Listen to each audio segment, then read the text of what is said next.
Sergeant First Class Darren Wolf picked up her range card off the table and dropped it in the trash.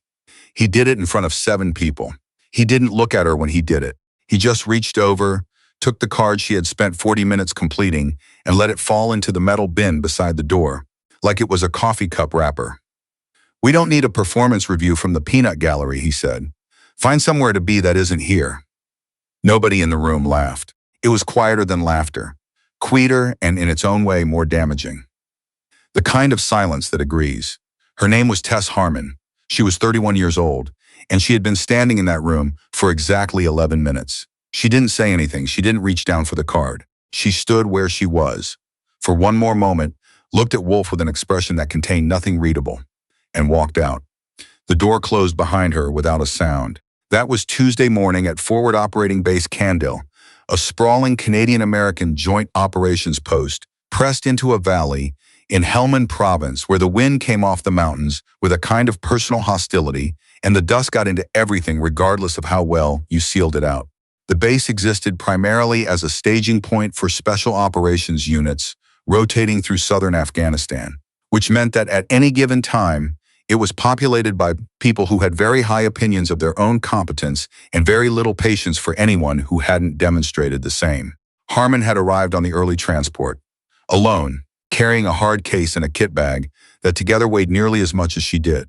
She had signed in at the command post with Staff Sergeant Tremblay, who had processed her credentials with the particular economy of a man who had seen too many people come through that gate to be impressed by any of them. He had looked at her clearance level twice, not because he doubted it, because it was higher than he'd expected, and he was the kind of man who double-checked things that didn't fit the pattern. She had asked where the Ranger element was staging. He had told her. She had thanked him and walked in that direction without asking anything else. She had not been on the manifest. That was the thing that bothered Wolf, and when things bothered Wolf, they became other people's problems quickly. He was a logistics coordinator embedded with the 75th Ranger Regiment's advance element, 39 years old, 17 years in, and he ran his piece of fob candle with the tidy efficiency of a man who believed that confusion was a personal failing.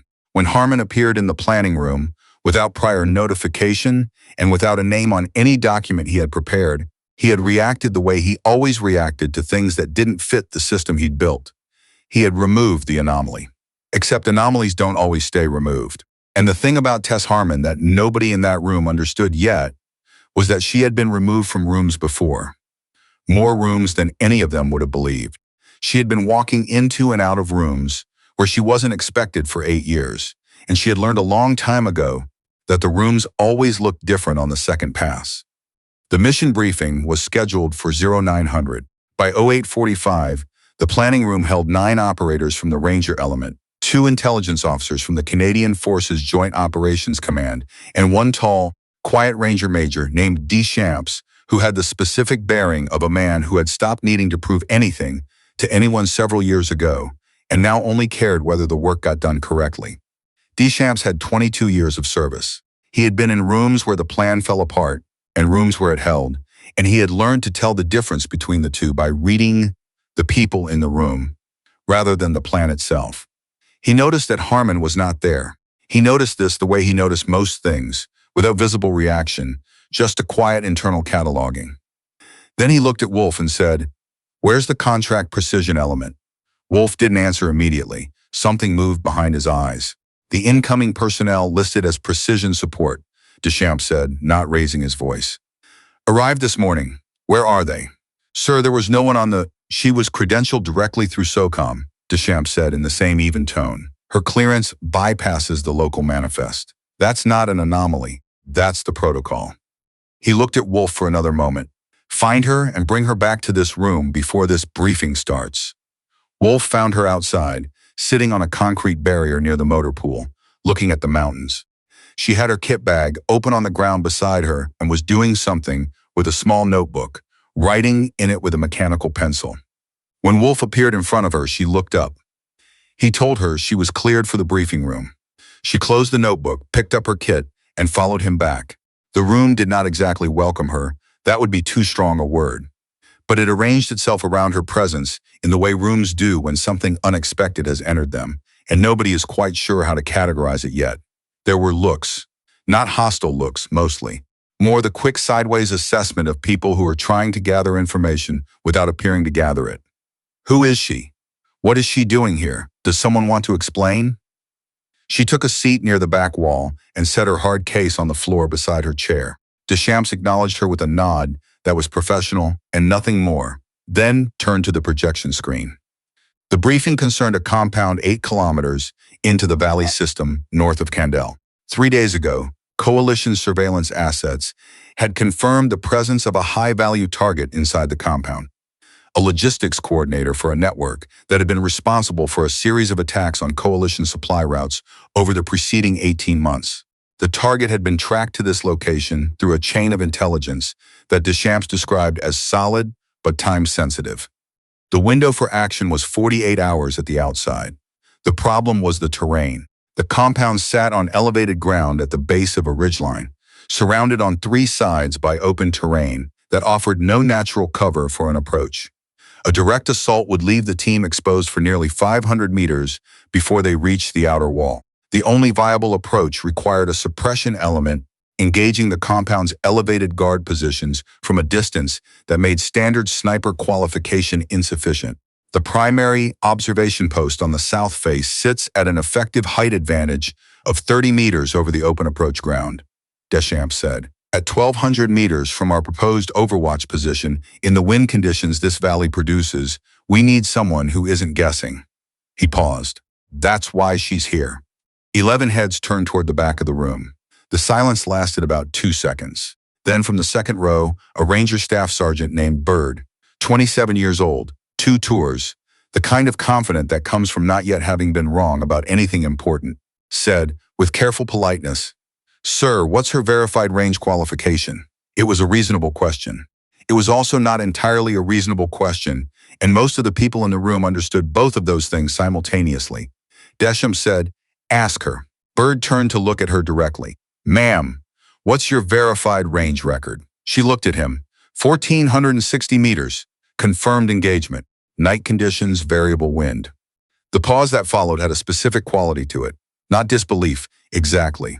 More the particular hesitation of a person who has been given a number that doesn't align with any framework they have for interpreting it. Bird said, "That's not in your file?" "No," she said. "It isn't." He opened his mouth. She said before he could speak, "The file you have clearance to read ends at the unclassified summary. The engagement record is attached to a separate classification tier." She said it without sharpness, without any particular emphasis. Just a fact, stated the way facts are stated. Bird looked at Deschamps. Deschamps was already looking at the next slide. The briefing continued. She asked no questions during it. She made small notes in her notebook, precise marks that nobody near her could quite read. And once, when Deschamps put up the topographic overlay of the valley, she leaned forward slightly and looked at the contour lines around the overwatch position, with the focused attention of someone doing a calculation that existed entirely inside her own head. Staff Sergeant Wolf, sitting at the end of the row nearest the door, watched her do this and felt something he didn't have a clean word for. It wasn't respect. It was earlier than respect. It was the particular discomfort of a man who has been very certain about something and has just encountered the first piece of evidence that his certainty may have been built on an incomplete picture. After the briefing, the operators filed out in groups of 2 and 3. She stayed until nearly everyone had gone, then stood, picked up her hard case, and headed for the door. Bird was waiting in the hallway. "I want to be straightforward with you," he said, and his voice had lost the professional polish it had carried in the briefing room. "Not hostile, just direct. We've done 3 operations out of this base. My spotter and I have the highest confirmed range in this element. I'm not saying you can't shoot. I'm saying I don't know that you can, and on a mission with this timeline, I'm not comfortable with an unknown variable covering my team's approach." She looked at him. She considered the statement seriously. "Then come to the range at 1,400, she said. "I'll stop being an unknown variable." He studied her for a moment. "That's not how qualification works." "No," she said, "but it's how trust works. And one of those is more useful to you right now than the other." She walked away. Bird watched her go with the expression of a man who had just lost an argument he hadn't technically entered. By 1345, there were 23 people at the East Range. Nobody had announced anything formally. Word moved the way it always moved on a small base, fast, with slight distortion, and with a momentum that couldn't be stopped once it started. The initial conversation had been between Bird and his spotter, a ranger corporal named Fitch, who had a particular fondness for betting on things and had already quietly offered 3-to-1 odds against her making the first target clean. Two people had taken that bet. Both of them had seen something in Deschamps' face during the briefing that made them less willing than usual to be confident. She arrived at 1400 exactly, carrying the hard case. She set it on the shooting bench and opened it, and the murmuring that had been running through the assembled group at moderate volume dropped by half immediately. The rifle inside was not standard issue. It was not any configuration that most of the people on that range had seen outside of a classified equipment catalog. Several of the older operators recognized the platform and said nothing, because saying nothing was the appropriate response to recognizing a piece of equipment that had no business being carried by someone who had not been introduced. "Where did she get that?" Someone near the back said, not loudly. Nobody answered. She settled into position behind the rifle, set the bipod, made 2 adjustments to the scope that took approximately 30 seconds each, with the focused deliberateness of someone who was not performing efficiency but actually achieving it. She checked the wind indicator, checked it again, looked out at the range flags for a long moment. The target at 800 meters had been set as the opening mark. This was understood, without being stated, as the test she was expected to fail to make gracefully and be thanked for her time. She fired once. The spotter at 800 meters keyed his radio. Hit, center mass. Nobody reacted. 800 meters was expected. She fired again. Hit, she fired a third time. The spotter was quiet for a moment. Then 3 rounds, same grouping, I'm looking at one hole. The group was not silent, it was not quiet. It was something between the two. The specific collective sound of people recalibrating, which is different from people being surprised. Bird was standing to the left of the bench with his arms crossed, and he did not uncross them, but something in his posture adjusted by a small but visible degree. She shifted to the 1,000-meter target without comment. The wind had picked up. You could see it in the range flags.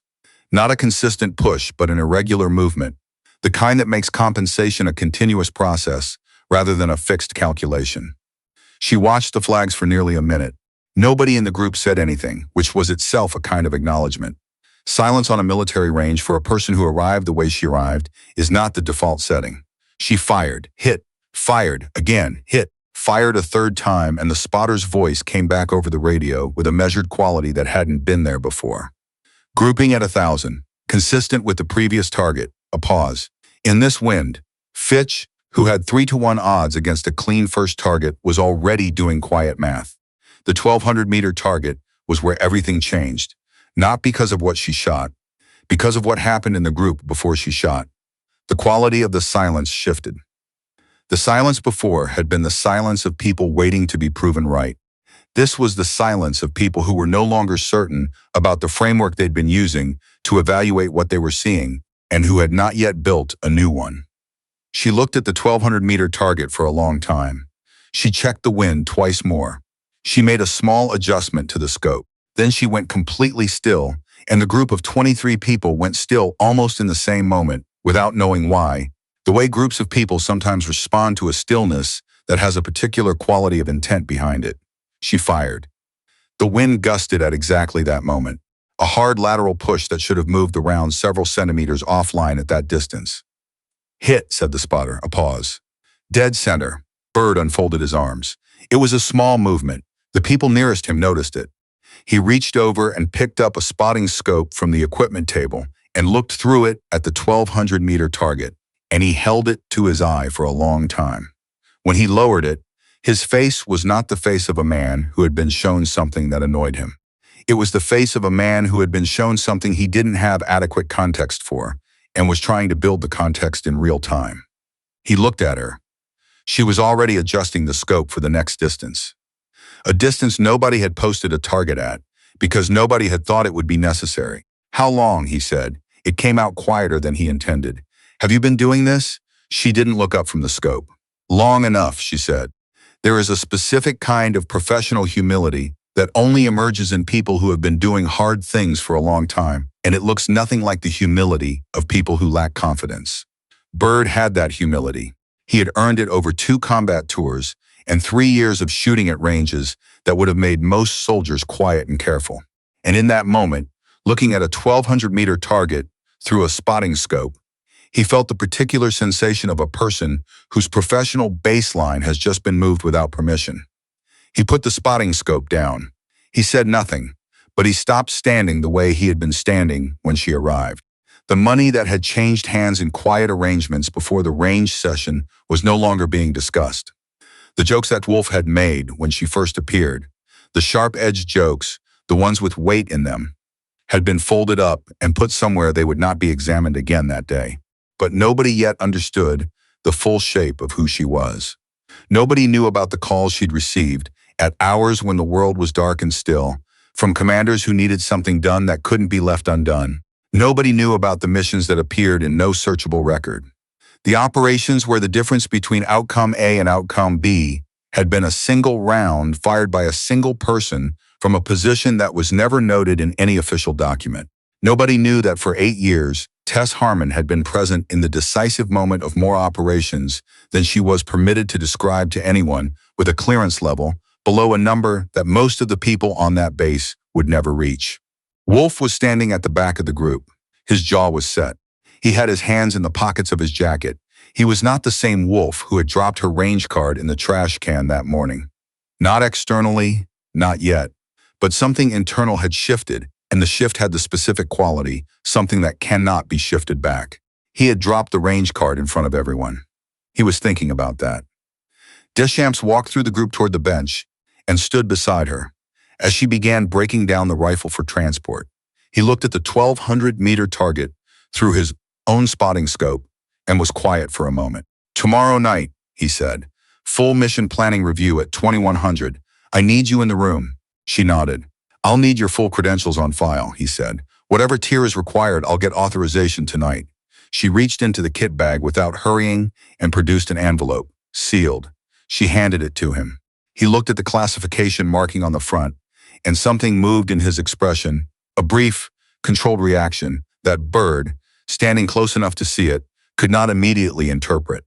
It was the look of a man who had expected something and received a different thing, and was deciding how to carry the weight of the difference. He tucked the envelope under his arm. He looked at her once more. Then he walked back through the group the way he'd come. The operations planning session the following morning was a different room from the one that had existed 24 hours earlier. The chairs were in the same positions. The projection screen showed the same valley topography, but the people in them were sitting differently, forward rather than back, with the particular attentiveness of operators who have revised their assessment of a situation and are behaving accordingly. She came in at exactly the scheduled time and took the same seat in the back. Nobody made a comment. Nobody suggested she might be in the wrong building. Deschamps ran through the updated intelligence. Guard rotation patterns had shifted. A secondary patrol had been added on the western perimeter. The assault window had compressed from 11 minutes to 9. Every adjustment tightened the geometry of the problem in a way that made the Overwatch position more critical, not less. 9 minutes of open approach, said a ranger sergeant named Abbott, looking at the map. 480 meters. In the dark, with suppression from Overwatch, Deschamps said. Every head in the room understood what that meant for the person on the ridge. She was already writing in her notebook. Without looking up, she said, "The 9-minute window works. I'll need the Overwatch position established 35 minutes before the assault team moves. There's a wind pattern in that valley that shifts on a cycle I've been tracking in the meteorological data. I need the pre-window to time the position adjustment." The room was quiet. "You've already run this calculation," Deschamps said. "Not a question." "I ran 3, she said. "This position is cleanest." She touched the map at a point on the northern ridge that Deschamps had not included in the original planning overlay. "This one gives better sight lines to both elevated guard positions and eliminates the dead angle created by the compound's interior structure." Bird leaned forward and looked at where she was pointing. He looked at it for several seconds. Then he looked at the position Deschamps had originally proposed and back at hers. "The angle on the secondary position," he said slowly. "From Deschamps's point, there's a partial obstruction at the 3rd meter of the eastern wall," she said. "Yes." Bird sat back. He said, to no one in particular, She's already been to this ridge in her head. I've been to it 3 times, she said. The one I described is the one that gives the team the best coverage. There were no more questions about whether she belonged in the room. The questions that came after that were the questions of people working a problem together.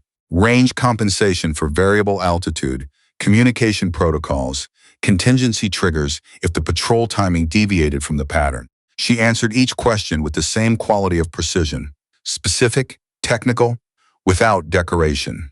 3 questions of her own, each targeting exactly one piece of information that the briefing hadn't addressed and her role required. Wolf had been sitting near the back for the entirety of the session. He had said almost nothing. When the briefing ended and people began filing out, he stayed in his chair until the room had nearly emptied. Then he stood up. She was gathering her notebook. "Harmon," he said. She looked at him. He stood in the middle of the room with the particular discomfort of a man who knows what needs to be said and has not had enough practice saying it to do it without cost. Yesterday morning, the range card.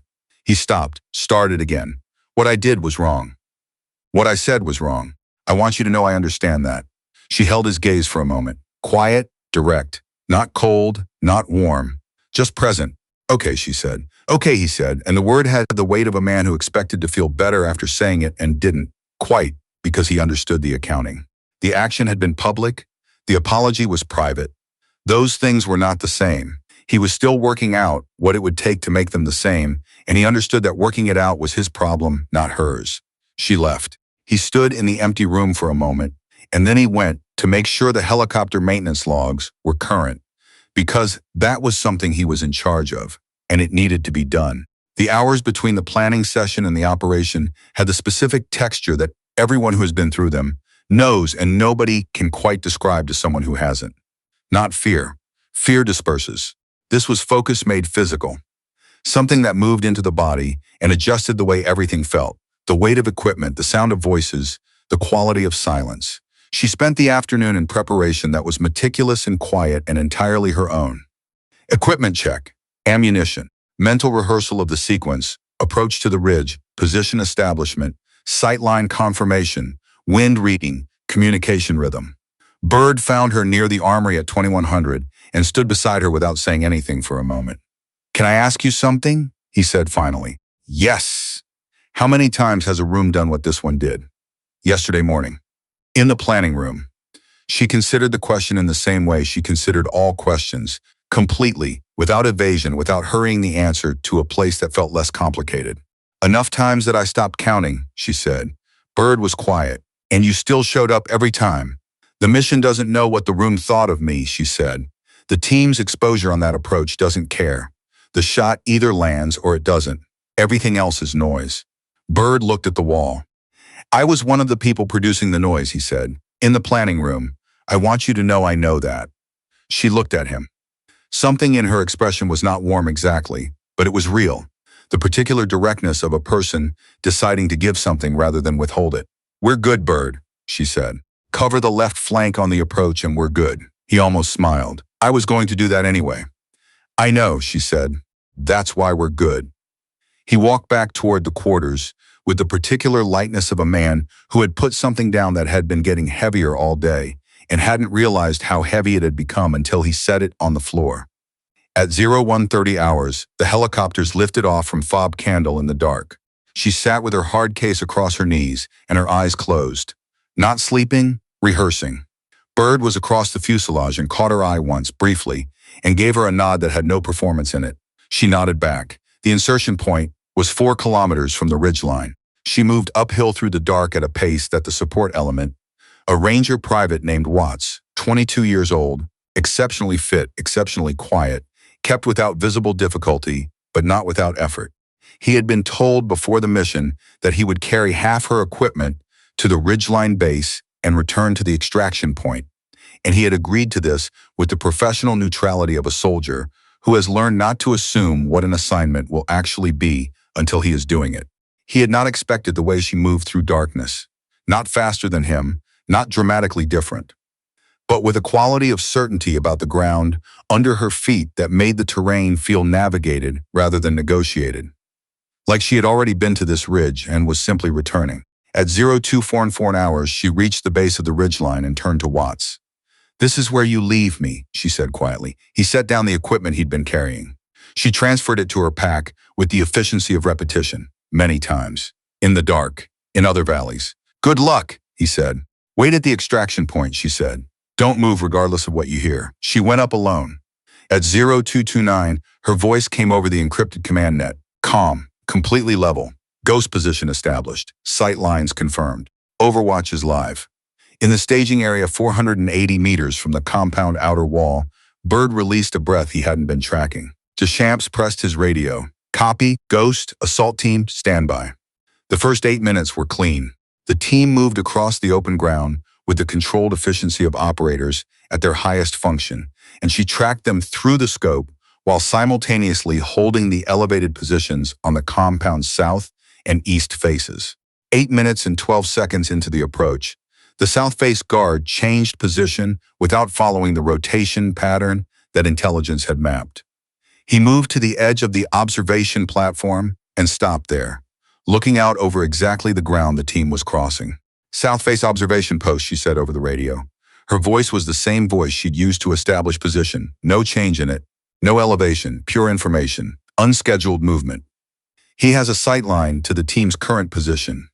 "Copy," said Deschamps, "assault team hold." The team went flat, 480 meters of open ground. A guard on an observation platform, 19 seconds of silence on the command net. The guard turned and walked back to his position. "South face clear," she said, returning to standard pattern. "Assault team, you have a window, move." They reached the outer tooth 1. The breach went in at 0253. And that was when the night changed because the intelligence had been almost complete. Almost. The secondary alert system, not in any of the reconnaissance imagery, not flagged in any pre-mission data, triggered the moment the breach charge detonated. Before the second operator had cleared the threshold, the compound came awake. Lights, voices, the sound of boots on packed earth, and then the specific sound that changes the nature of everything. Automatic fire from the east face elevated position, raking across the approach ground and sending 2 operators behind a low stone wall that was cover but not much of it. "Contact east face," Bird said, his voice carrying the controlled compression of a man who has been in this situation before. Taking fire, suppressing. She had already moved. Not physically, position changes on a ridge in active contact are slow and dangerous. She had moved in the more critical sense. She had already shifted her sight picture to the east face position, already calculated the wind adjustment for the different angle, already found the muzzle flash through the smoke and the dark and the 900 meters of cold mountain air between her and the problem. The shot broke. The east face position went silent. "East face clear," she said, but the compound was not clear. A rooftop position on the western structure had activated, and a man with an RPG launcher had appeared on the corner of the north building, working to find an angle on the team's position near the breach point. An RPG round in that courtyard at that proximity was not a survivable scenario for the operators it landed near. She saw him at the same moment he raised the launcher. What followed became, in the operational community, one of those things that circulates in specific rooms among specific people, described in careful language to men and women who know how to evaluate what they're being told. Not publicly, not in any document that can be searched, but in the way that extraordinary things get passed between professionals who understand the weight of what they're hearing. 1,300 meters, a moving target acquiring an elevated firing position, a wind gust tracking at 34 kilometers per hour from the northwest, arriving in the half second before trigger break, 1 round. The man with the RPG launcher went down. "North building clear," she said. "West rooftop clear." A beat, all exterior positions neutralized. Team has the interior.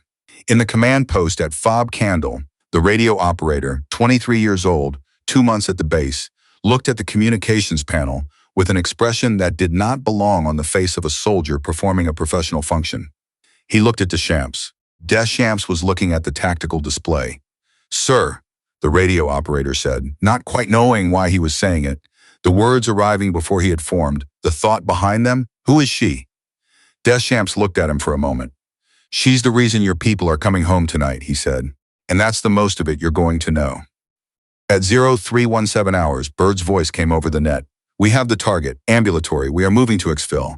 The command post exhaled as one body, not celebration, not yet. The particular release of a held breath, the one that every operation holds from the moment boots touch ground until the moment their primary objective is confirmed. The extraction moved clean. All operators to the landing zone. The helicopters came in at 0339. She was on the second one. Reed was standing at the landing pad when the first helicopter touched down, and beside him, in the cold pre-dawn air of Fob Candle, was a formation that had not been ordered, directed, or organized by anyone in the command structure. 29 people. Rangers, liaison personnel, support staff. Wolf was there. Watts was there, still carrying his kit, having come directly from the extraction point. Bird was there, already off the first helicopter, still in his assault kit, standing at the front with the particular stillness of a man who has been thinking about this moment since 0229. She climbed off the second helicopter, dirty, exhausted in a specific way, the exhaustion of a person who has been completely still in the freezing dark for hours and is now moving muscles that had been locked into position and don't release easily. Rifle case over one shoulder, kit bag over the other. She looked up and stopped. Deschamps stepped forward. He did not speak. He raised his hand to his forehead, and the salute he gave her was not the reflex of a man responding to rank or protocol. It was the deliberate, considered act of a person who has understood something and is choosing to say so in a language that has no adequate translation into any other form. She stood still for a moment. Then she returned it. One by one, without order, 29 people raised their hands in the dark. Wolf was toward the back. His jaw was set. He did not look away from her. And in his face, if you were standing close enough to see it, was not pride, not relief, not even quite respect. It was something older and harder than any of those things. It was the expression of a man confronting a gap between what he had assumed and what was actually true, and understanding that the gap was his to carry, not hers. She looked at all of them, at the faces in the pre-dawn dark, at Watts, who had carried her equipment up a mountain and sat for 2.5 hours in the cold, listening to a radio, at Bird, who had asked the wrong question in the planning room and had done the harder thing since, at Deschamps, who had known or had trusted the thing he was told, which in some ways takes more. Then she walked through them toward the debrief room, because the operation was not complete until the debrief was complete, and she was not a person who left things incomplete. Bird fell into step beside her as she walked. The RPG, he said. He said it the way operators say things they're still processing. Not as a question, just as a marker, as a way of naming the thing so it can be looked at directly. I was under the breach overhang. I wouldn't have seen him in time. She said nothing. I know what that means, he said. She said, you covered the left flank. I know that's not the same thing. No, she said, but you did the job you said you'd do. That's what makes it work. She looked at him briefly as they walked. That's all it ever is. The debrief was precise and chronological, the way Deschamps ran all debriefs, timestamps, positions, decisions, outcomes. When he reached her in the rotation, she spoke for 9 minutes. No wasted words. Wind conditions at the overwatch position described in terms that caused the meteorological officer to lean forward in his chair. Engagement sequence recounted in exact order, with the specific detail, timing, adjustment, deviation from pre-mission projection, that would allow anyone reading the document to understand not just what had happened, but why each decision had been made. When she finished, Abbott, the Ranger Sergeant, who had calculated the approach geometry the day before, said, the east face engagement. The fire was already active when you took it. Yes, the smoke from the breach charge was across your sight line. Partial obstruction, she said. I had the muzzle flash in approximately 40% of the target profile. Abbott looked at the table. I have 11 years, he said. I would not have taken that shot. You would have, she said, with enough time in those conditions. I wouldn't have had the time, he said. She said nothing because he was right, and saying nothing was the honest response. Deschamps looked up from his notes. He put both hands flat on the table and looked at the room with the particular expression of a man who is about to say something personal in a professional setting and has decided that the distinction doesn't matter. I want this room to hear something, he said, and I want it on record because I am putting it in the mission report and I am requesting that it remain unclassified to the maximum extent permitted. He paused. Staff Sergeant Tess Harmon conducted 6 precision engagements tonight under conditions that exceeded the established parameters for long-range precision fire. She neutralized every exterior threat to the assault team without a single engagement error. She made a 1,300-meter engagement under conditions I am formally describing as extraordinary. Because I don't have a more accurate word available. Nobody moved. She has done work like this before, Deschamps continued. 8 years of it, across operations that were successful because of her deployment, and in 8 years, the credit for those outcomes was distributed in ways that did not include her name. He looked around the table. I consider that an institutional failure. I'm saying so here, in this room, and in whatever conversations this report generates, at whatever level it reaches. The silence that followed had weight, the specific gravity of something that had been true for a long time and was only now being said out loud, in a room with witnesses, in a way that created a record. Bird was looking at the table. His jaw was tight. He was thinking about 8 years. He was doing the kind of mathematics that doesn't require numbers. She was looking at Deschamps, and her expression was doing something that was not relief, not vindication, but something in the territory of both without fully being either. The expression of a person who had not expected to be seen and was adjusting, carefully, to the experience of being seen. When the debrief ended, Deschamps found her in the hallway outside. He spoke quietly. The report went up this morning, he said. My full account. Your name, your record, your contribution. He paused. There's pushback at the classification level. Parts of the engagement record, the prior operations, there's pressure to redact. She absorbed this without visible reaction. I expected that, she said. I know, he said, but I want you to know what's attached to the objection. He produced a folder and opened it.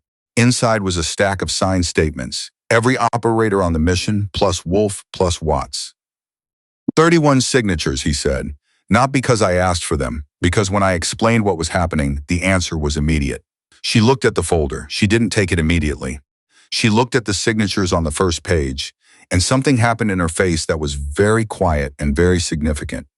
A slight change in the set of her jaw, a brief tension around the eyes that resolved into something harder to name, the expression of a person who has been waiting for a long time for something they told themselves that they didn't need. They'll redact it anyway, she said. Parts of it, he said. Probably. But this, he touched the folder, is 31 people saying your name in a document that moves up the chain with a formal objection attached. That's different from what existed yesterday. It's not justice. I know it's not justice, but it's real and it's theirs and nobody was required to do it. She put her hand on the folder, just placed it there, not picking it up. The way you place your hand on something you need to feel the weight of before you can believe in it. 8 years, she said. I know, he said. She picked up the folder. She held it for a moment. Then she said, tell them. She stopped. Tried again. Tell them I read every file before I came here. Every single person on this base. I knew their names, their service records, their engagement history. She looked at him. I did it because they deserved to be known before I met them. I wanted them to know that. Tell them yourself, Deschamps said. You're here for 36 more hours on the mission cycle protocol. She looked at him. That's not standard debrief protocol. I have discretion, he said. A pause. Something crossed her face that was as close to warmth as her expression came. All right, she said. At 0800 the following morning, the mess hall was fuller than it should have been for a standard breakfast rotation. Nobody had arranged it. People had simply gathered, the way people gather around, something that matters without needing to be told. She walked in and the ambient conversation dropped to a lower register.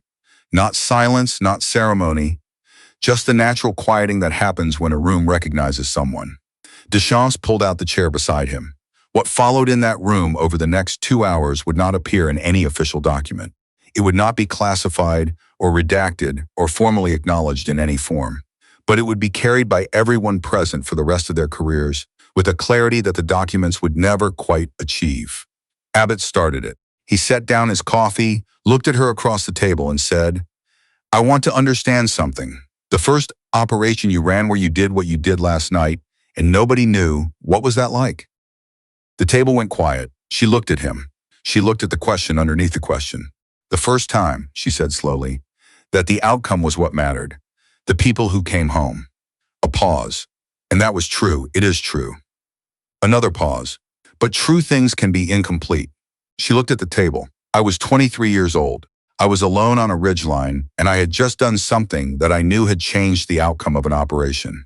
And when I came back in, nobody looked at me differently than when I'd left. A beat. You learn to carry that, but carrying it does something over time. It takes up space. Space you might have used for something else. The room absorbed this. Watts, sitting at the far end of the table, said quietly, "She thanked me for carrying the kit. When we reached the ridgeline base, she knew my first name. She reads everyone's file before she arrives," Bird said. "Their names, their records." Watts looked at him. "Why?" Bird thought about it. "Because she takes the people seriously," he said, "even before they've taken her seriously." Watts sat with that for a moment.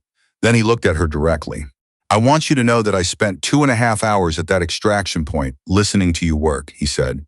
"Every call over the radio, knowing you were up there alone." He stopped. "I don't have the right words for it." "You carried the kit up the mountain," she said. "You stayed at the extraction point. You did your job exactly." She met his eyes. "That's the right word for it." Wolf had been sitting end of the table for most of the meal, saying very little. He set down his cup. He looked at the room, not just at her, at everyone. "I need to say something to this table," he said. His voice was level, but it was costing him something. You could hear it. "Not just to Harmon, to all of you." He looked around. "What I did when she arrived, the range card, the things I said, I apologized to her privately, and that's not the same thing as what I did, which was public." He held the eye contact. "I made a judgment in the first 30 seconds, based on nothing, based on what I expected her to look like. I was wrong in every direction." A pause. "I'm not going to be that wrong again." The silence that came after was not comfortable or uncomfortable, just real. Abbott said, "Same." Bird said, "Same."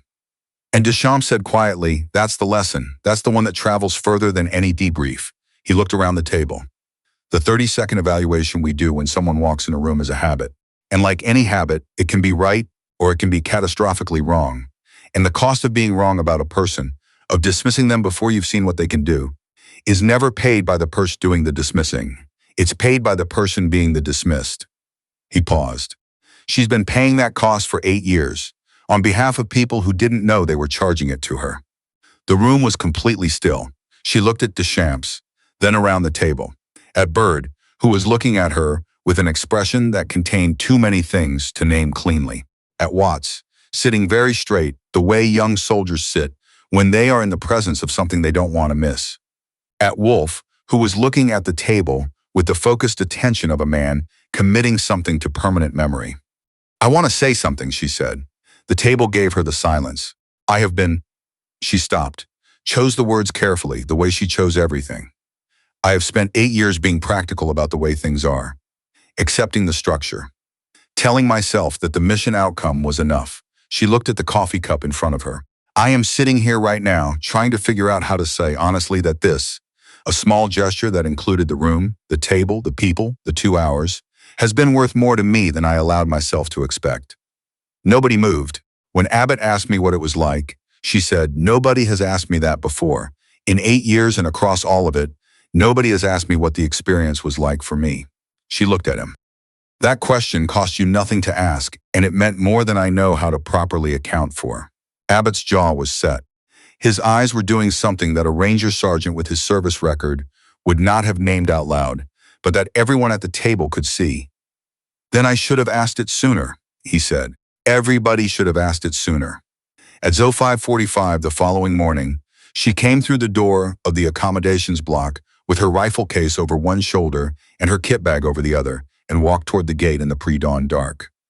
She stopped, standing at the gate in the cold air of a Thursday morning, not ordered to be there, not directed by rank or protocol, not because the mission cycle required it, with the 31 people. Wolf was near the front. Watts was there, standing straight.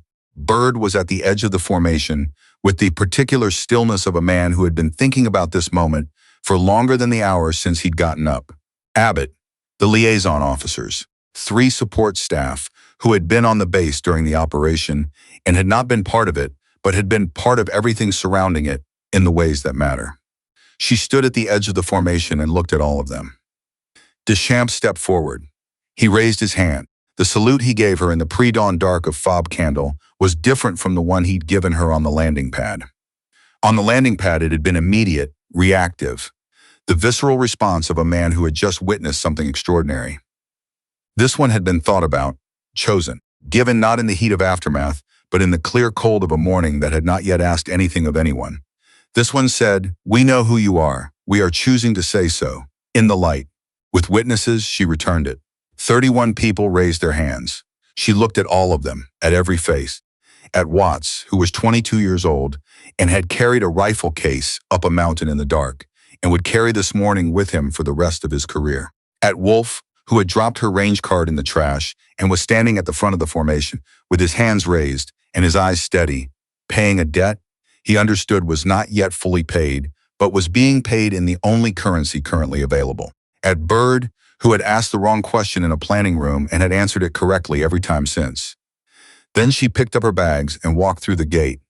She didn't look back, not because it hadn't mattered, not because the weight of 31 raised hands in the dark hadn't reached her in a way she would carry for longer than she could predict, but because she was already thinking about the next valley, the next ridge, the next mission that existed somewhere ahead of her, in a form she couldn't yet see, requiring what she had, putting her alone in the dark with a rifle and a problem to solve, with people's lives in the balance and no one around to know or to see. She was 31 years old. She had been doing this since she was 23. She would keep doing it. Not because the institution had finally looked at her.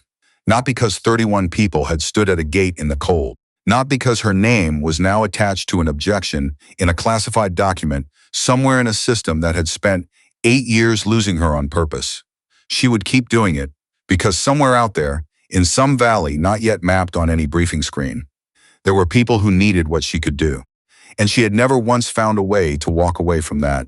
The helicopter lifted off from Fob Candel at 0602 and banked north over the mountains, and the people standing at the gate watched it go until it was a sound rather than a shape, and then a silence rather than a sound. And the sky above the peaks was beginning to change.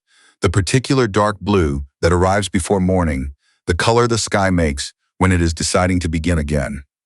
Deschamps stood at the gate after everyone else had turned and gone back in. He was looking at the point in the sky where the helicopter had been. He was thinking about 8 years.